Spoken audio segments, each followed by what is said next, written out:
નમસ્કાર દોસ્તો, સ્વાગત કરું છું આપ સૌનું ગવર્મેન્ટ જોબ્સ ઇન ગુજરાતના યુટ્યુબ પ્લેટફોર્મ પર. હાલ 2 થી 3 દિવસથી પુષ્કળ પ્રમાણમાં અતિથી અતિ ભારે વરસાદ ચારેકોર વરસી રહ્યો છે અને આજે સોમવારના રોજ પુષ્કળ પ્રમાણમાં વરસાદ વરસ્યો હોવાના કારણે ગુજરાત સરકારે ખૂબ જ મહત્ત્વપૂર્ણ નિર્ણય લીધો છે. દોસ્તો, શું નિર્ણય લીધો છે તેની વિગતવાર વાત કરીશું. એના પહેલાં આવી અવનવી અપડેટ મેળવવા આપણા યુટ્યુબ પ્લેટફોર્મ પર જોઈન કરી લેજો, જેથી કરી બિલકુલ ફ્રીમાં ઇન્ફોર્મેશન તમારા સુધી પહોંચતી રહે.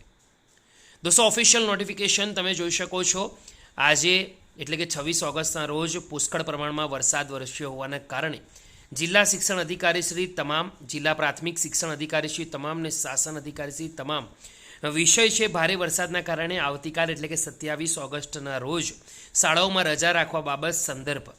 દોસ્તો, માનનીય અગ્ર સચિવશ્રી શિક્ષણ ટેલિફોનિક સૂચના આપવામાં આવી છે. ભારે વરસાદના કારણે આવતીકાલે શાળાઓમાં રજા રાખવા બાબતના નોટિફિકેશન છે. ઉપરોક્ત વિષય અનુસંધાન જણાવવાનું કે રાજ્યમાં હાલ ભારે વરસાદની પરિસ્થિતિના કારણે અગ્ર સચિવશ્રીની સૂચના મુજબ આવતીકાલે 27 ઓગસ્ટના રોજ સમગ્ર રાજ્યની તમામ સરકારી, ગ્રાન્ટેડ ઇન એડ અને ખાનગી પ્રાથમિક શાળાઓમાંથી જાહેર રજા કરવામાં આવે છે. તેની જાણ તમામ સંબંધિતોને કરવાની રહેશે.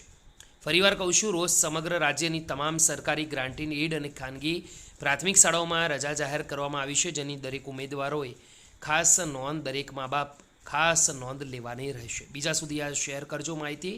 ફરીવાર મળીશું, ત્યાં સુધી ગુડ બાય, ટેક કેર.